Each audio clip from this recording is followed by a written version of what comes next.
আমন্ত্রণ জানাচ্ছি প্রিয় দর্শক, মানচিত্রের কথোপকথনে। ভারত পাকিস্তানের মধ্যে এক ধরনের উত্তেজনা থেকে তুমুল পর্যায়ে গেছে। আপনারা জানেন যে ভারত পাকিস্তানের আজাদ কাশ্মীরে হামলা করেছে, পাকিস্তান পাল্টা জবাব দিয়েছে। এই অবস্থা আসলে যুদ্ধ বলতে আমরা যা বুঝি সেদিকে পৌঁছাচ্ছে কিনা। পাশাপাশি আমরা আলোচনা করব করিডোর বিষয়ে, যেটি নিয়ে বাংলাদেশে এখন সবচেয়ে স্পর্শকাতর বিষয় মানুষের মুখে মুখে। আজকে এই বিষয়ে আলোচনার জন্য আমাদের সঙ্গে যুক্ত রয়েছেন বাংলাদেশ ডিফেন্স জার্নালের সম্পাদক এবং সাবেক সেনা কর্মকর্তা আবু রুশদ। আবু রুশদ, আপনাকে আমন্ত্রণ জানাচ্ছি আমাদের অনুষ্ঠানে। প্রথম প্রশ্ন। ওয়ালাইকুম আসসালাম। নিঃসন্দেহে ভারত পাকিস্তান যে উত্তেজনা, আপনার কি মনে হয় যুদ্ধ শুরু হয়ে গেছে নাকি শুধু একটি মহড়া? ভারত এবং পাকিস্তান এখন যে জায়গাটায় যুদ্ধ করছে, এটাকে আমরা ব্যাটল বলতে পারি, পূর্ণ ওয়ার না। সেটা হচ্ছে লাইন অফ কন্ট্রোলে।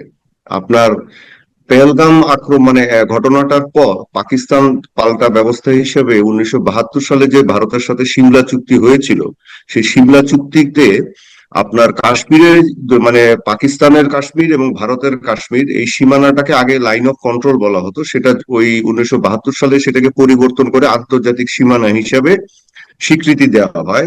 ইন্দিরা গান্ধীর চাপে সেই স্বীকৃতিটা মেনে নেন জুলফিকার আলী ভুট্টো। তা আন্তর্জাতিক এখন সেটা উঠিয়ে দিয়েছে পাকিস্তান, বলেছে যে সেই চুক্তি বাতিল, আবার লাইন অফ কন্ট্রোল বলবৎ। লাইন অফ কন্ট্রোলে আসলে এরকম যুদ্ধ করতে পারে, সেটাকে আপনি পূর্ণ যুদ্ধ বলতে পারেন না যতক্ষণ না আন্তর্জাতিক সীমানা একজন আরেকজনের লঙ্ঘন করে। আবার দেখা যায় এটা যদি আপনার আন্তর্জাতিক সীমানায় এখন আসে, যে ওদিকে ব্যস্ত থাকলো, আবার ভারত ধরেন পাঞ্জাব দিয়ে আপনার আক্রমণ করলো বা শিয়ালকোট দিয়ে আক্রমণ করলো, যেটা 1965 সালে হয়েছিল। 1965 সালে যুদ্ধের সময় পাকিস্তান এবং ভারত যখন কাশ্মীর এলাকায় লাইন অফ কন্ট্রোলে যুদ্ধ করছিল পুঞ্চ এলাকায়, তখন ভারতীয়রা 6ই সেপ্টেম্বর 1965 এই তারিখে ওয়াগা বর্ডার দিয়ে আক্রমণ করেছিল। এখন এরকম ঘটনা ঘটতে পারে, তার কারণ ভারতীয় রাজনীতিবিদরা আসলে জিনিসটাকে বেশি মাত্রায় নাড়াচাড়া করেছেন। জিনিসটা অনেকটা সাম্প্রদায়িক বিষয় হয়ে দাঁড়িয়েছে এবং এই এলাকায় এরকম পূর্ণ মাত্রায় যুদ্ধ বাধার সম্ভাবনা কতখানি রয়েছে এই পর্যায়ে এসে?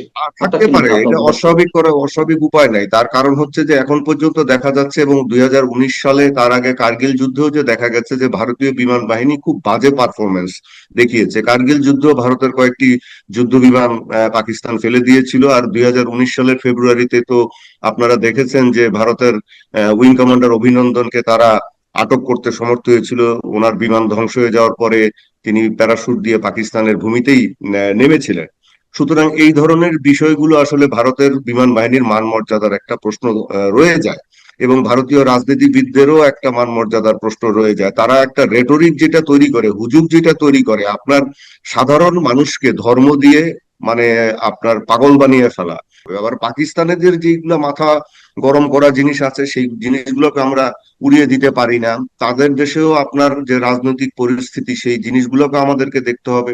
সেই রাজনৈতিক পরিস্থিতি তো আমরা সবাই জানি যে পাকিস্তানে সবসময় সেনাবাহিনী এবং ওদের গোয়েন্দা সংস্থা আইএসআই রাজনীতি থেকে শুরু করে সমাজ সবকিছু নিয়ন্ত্রণ করতে যায়, এবং এই কারণে কখনোই ওদের রাজনৈতিক স্থিতিশীলতা আসে না। অর্থনীতি বারবার মুখ থুবড়ে পড়ে, এরকম ঘটনা তো আমরা অহরহ দেখে আসছি।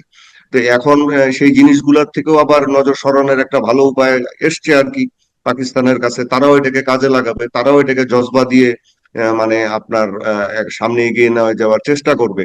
তবে আন্তর্জাতিক সীমানা, ইন্টারন্যাশনাল বর্ডার অতিক্রম যদি কেউ করে, তাহলে সেটা তখন কিন্তু সেটা পূর্ণ যুদ্ধের রূপ নেবে, এবং পূর্ণ যুদ্ধের রূপ নেওয়াটা হচ্ছে, সেই জায়গা থেকে আমার প্রশ্ন যে বাংলাদেশের উপরে বা আশেপাশের প্রতিবেশী রাষ্ট্রের উপরে কি ধরনের প্রভাব ফেলবে? আমরা যত জেনেছি এর মধ্যে বাংলাদেশের শেয়ার বাজারে একটি নেগেটিভ ইম্প্যাক্ট করা শুরু করেছে, শেয়ার বাজারে পতন হওয়া শুরু করেছে, ভারতীয় রুপির দাম পড়তে শুরু করেছে, সে দেশে ব্যবসায়ীরা বলছেন। এর বাইরে এগুলো তো হতেই পারে, সরাসরি ইম্প্যাক্ট কি করতে পারে, এফেক্টটা কি হতে পারে বাংলাদেশের উপরে? আমি যদি খুব স্পেসিফিক করে বলি, সাবেক সেনা কর্মকর্তা জেনারেল ফজলুর রহমান, যিনি বিডিআর হত্যাকাণ্ডের পুনঃ তদন্ত কমিশনের চেয়ারম্যান, তিনি কদিন আগে যে একটি বক্তব্য দিলেন যে 7 রাজ্য দখল করে নেওয়ার বিষয়ে একটি উস্কানিমূলক বক্তব্য দিলেন। আমাদের প্রধান উপদেষ্টাও তিনি মন্তব্য করেছেন যে আমাদেরকে যুদ্ধের জন্য প্রস্তুত থাকতে হবে, এবং ভারত পাকিস্তানকে উদ্দেশ্য করে বলেছে যে সকালে ঘুম থেকে উঠেই মনে হয় যে এই বুঝি যুদ্ধ শুরু, হই হই অবস্থা। তো আমাদেরকে যুদ্ধের প্রস্তুতি রাখতে হবে। এই কথাগুলো দ্বারা আমরা কি কোনোভাবে জড়িয়ে যাচ্ছে যুদ্ধে? না, আমরা জড়িয়ে যাচ্ছি না। আপনার একটা কথা আছে সামরিক বাহিনীতে, সেটা হচ্ছে যুদ্ধ এড়ানোর সবচেয়ে বড় উপায় হচ্ছে সর্বোচ্চ যুদ্ধ প্রস্তুতি বজায় রাখা। এটা আপনার প্রত্যেকটা দেশ যারা যুদ্ধ চায় না তাদেরকে করতে হয়। আপনি যদি বোকার মতো কেউ যদি বলে যে না আমাদের সশস্ত্র বাহিনীর দরকার নেই, আমাদের যুদ্ধ প্রস্তুতির দরকার নেই, আমাদের যা সামর্থ্য আছে তার মাধ্যমে আমাদেরকে করতে হবে, তাহলে আমরা ভুল করব। আপনি সিঙ্গাপুরের দিকে তাকান, সিঙ্গাপুর কি কারোর সাথে যুদ্ধ করছে? মালয়েশিয়া কারোর সাথে যুদ্ধ করছে? ইন্দোনেশিয়া কারোর সাথে যুদ্ধ করছে? এরা খুবই বন্ধুত্বপূর্ণ পরিবেশ বজায় আছে ওই এলাকায়।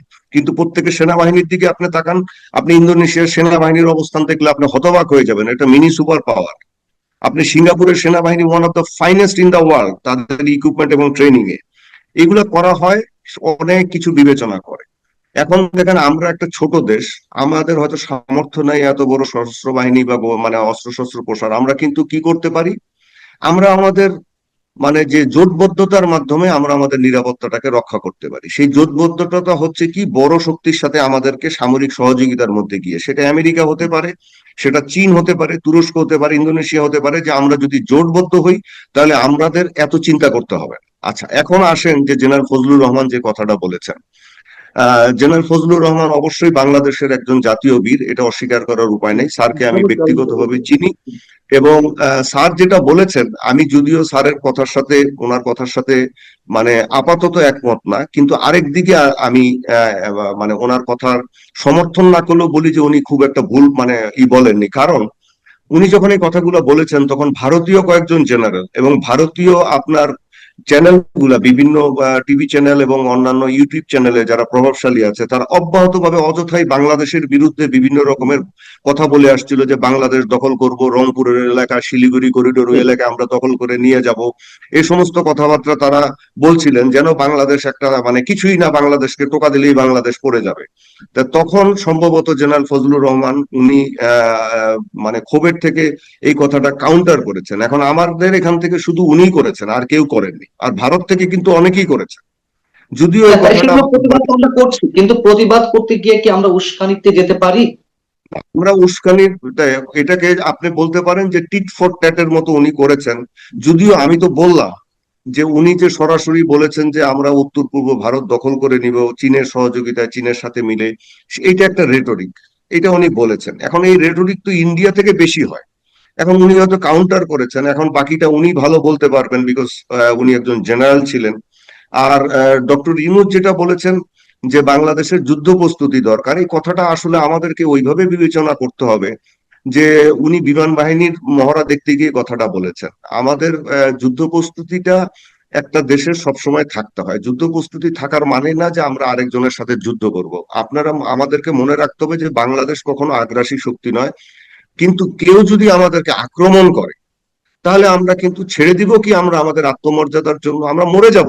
আমরা কোন পথে যাওয়ার সম্ভাবনা আমাদের, আপনি যদি আমাদের আহ, আমাদের আমাদের এর জন্য ইতিহাস থেকে আমাদেরকে মানে শিক্ষা নিতে হবে। জেনারেল জিয়াউর রহমান যখন এসেছিলেন তখন তিনি এই চীন এবং আমেরিকা এবং একই সাথে মুসলিম বিশ্ব, এই তিনটি শক্তির সাথে জোটবদ্ধতার পূর্ণভাবে উনি কম সময় পেয়েছিলেন, যেতে পারেননি, কিন্তু যে সক্ষতাটা গড়ে তুলেছিলেন, সামরিক সক্ষতাটা, তাতে কিন্তু বাংলাদেশের যে ভিত্তিটা উনি দাঁড় করিয়ে দিয়ে গেছিলেন, নিরাপত্তা বা প্রতিরক্ষা ভিত্তিটা, আমরা তখন চীনের সহযোগিতায় সমস্ত ভারী অস্ত্র শস্ত্র পেয়েছি।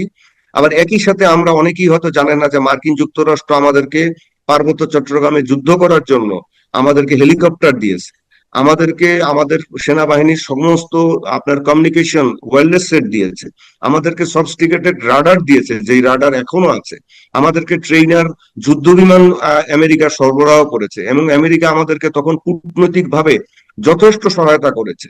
আপনার তারপরে মুসলিম দেশগুলোর অবদানের কথা ভোলার উপায় নেই। আমাদের সশস্ত্র বাহিনী গঠনের জন্য যে সার্বিক মানে অর্থ ব্যয় হতো, তার একটা বড় অংশ আমাদের মুসলিম বিশ্বের এই সৌদি আরব বলেন, কুয়েত বলেন, জি। কাতার বলেন, এরা দিয়েছে।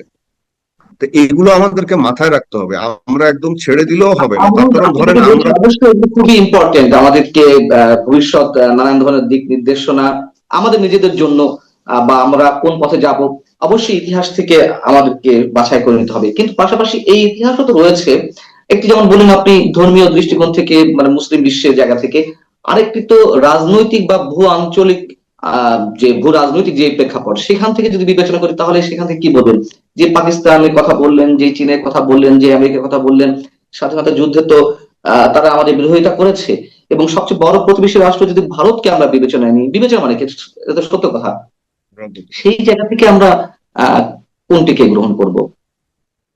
আমরা তো ভারতের সাথে দেখেন কাউকে গ্রহণ করার মানে বিষয়টা না। বিষয়টা হচ্ছে যে আমরা তো কখনো ভারতের কি কোনো ক্ষতি করার মতো ক্ষমতা আমাদের আছে? আমরা যদি ইচ্ছাও করি, উগ্রবাদ সবসময় একটা দেশের ক্ষতি করে। আমাদের বাংলাদেশেও এই ধরনের কিছু মাথামোটা মানে এই উগ্র মস্তিষ্কের লোকজনের জন্ম হয়েছে, এরা ভালো করার চেয়ে আমাদের ক্ষতি করছে, আমাদের ক্ষতি করছে সেই এই জায়গা থেকে আমার ধরনের প্রশ্ন উগ্রতা।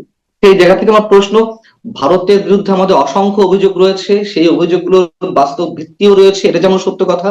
আবার ভারতও 5ই আগস্ট পর থেকে বাংলাদেশের রাজনীতিতে যে এক ধরনের সাম্প্রদায়িকতার উত্থানের ক্ষেত্র তৈরি হচ্ছে, কিংবা মৌলবাদের একটা ক্ষেত্র তৈরি হচ্ছে, সেই আশঙ্কা থেকে তো ভারতেরও উদ্বিগ্ন হওয়ার কারণ আছে নিশ্চয়ই।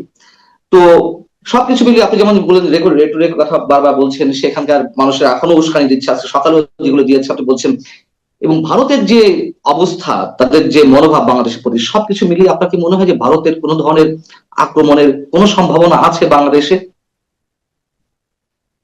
যদি বাংলাদেশ আপনার নিজে সেধে এর মধ্যে যোগ না দেয়, তাহলে ভারত এখানে আক্রমণ কি কারণে করবে? সাংবাদিক আবু রুশদ, আমাদের এখন কি কোন ভূমিকা থাকা উচিত, এবং যদি এক বাক্যে শুনতে চাই সব কিছু মিলিয়ে, বাংলাদেশ যে পক্ষেই থাক না কেন, যুদ্ধে জড়িয়ে পড়ার সম্ভাবনা আপনার দীর্ঘ এই বিষয়ে সাংবাদিকতার জায়গা থেকে আপনার কি মনে হয়, কতটুকু সম্ভাবনা বা আশঙ্কা? আমার মতে হচ্ছে যে যদি ভারত আপনার পাকিস্তানের সাথে এখানে যদি চীন জড়িয়ে যায়, তাহলে হয়তো বাংলাদেশের ভূমিটা একটা বিপদে পড়তে পারে। বাট ওই পর্যন্ত যাবে কিনা, চীনও যেতে চাইবে কিনা, আমার সন্দেহ আছে। সুতরাং বাংলাদেশের মানুষের উচিত বা সংশ্লিষ্টদের উচিত মাথা গরম না।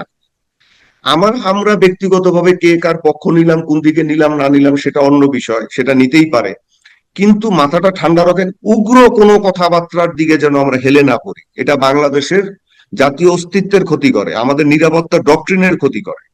হ্যাঁ, আমাদের মাথা ঠান্ডা রাখা দরকার, তার কারণ আমরা এখনো কোনো বৃহৎ শক্তির সাথে কোনো জোটবদ্ধতায় যাইনি। ঠিক আছে। শেষ প্রশ্ন করে তারপরে আর একটা ছোট প্রশ্ন করি, একেবারে শেষ প্রশ্ন, আপনার অন্য জি। জায়গায় ইয়ে আছে, ব্যস্ত আছে। বাংলাদেশের কোন পক্ষের শক্তি কি এমন একটা জিনিস চাইছেন যে আসলে এই যুদ্ধে জড়িয়ে পড়া হোক, এবং তার মধ্য দিয়ে বিশেষ কোনো তাদের হিডেন কোনো এজেন্ডা বাস্তবায়ন সহজ হবে? শোনেন, এই ধরনের উগ্র মস্তিষ্ক বা উন্মাদনা সব দেশেই থাকে। পাকিস্তানেও আছে, ভারতেও আছে, আমেরিকাতেও আছে, মানে চীনেও আছে, বাংলাদেশেও আছে। বাংলাদেশে হয়তো এখন এটা একটু বেশি হয়েছে। এরা চাইবে যে এই জজবা, এটাকে আমি বলি জজবা, হুজুগ, আবেগ, এগুলো থাকবেই। কিন্তু রেসপন্সিবল ভূমিকা রাখতে হবে যারা সরকারে আছে তাদেরকে, মিডিয়াকে, আপনার আমাদের সশস্ত্র বাহিনীকে রেসপন্সিবল ভূমিকা রাখতে হবে। আমাদেরকে বুঝাতে হবে মানুষকে যে আমাদের দেশের স্বার্থ কোনটা আগে। আমাকে দেখতে হবে বাংলাদেশের স্বার্থ, আমি বাংলাদেশি, আমি প্রথমে একজন বাংলাদেশি, আমার দেশের স্বার্থ আমি সবার আগে দেখবো। আপনার সাথে আমার দ্বিমত থাকবে, কিন্তু আমার দেশের ক্ষেত্রে কোনো দ্বিমত থাকবে না। আমরা তর্ক করব, আমরা একজন আরেকটা যুক্তি দিব, কিন্তু দেশের স্বার্থ সবার আগে। জি। অনেক ধন্যবাদ সাংবাদিক আবু রুশদ আমাদের সঙ্গে যুক্ত থাকার জন্য। দর্শক, শেষ করছি, নিশ্চয়ই আমরা আমাদের সবার অবস্থান থেকে সতর্কতা, সচেতনতা সবকিছুই মেনটেন করব। বাংলাদেশের কেউ বন্ধু নেই আমরা এটা বিশ্বাস করি, তবে আমরা সবাইকে বন্ধু ভাবতে চাই। আল্লাহ হাফিজ, ভালো থাকুন সবাই।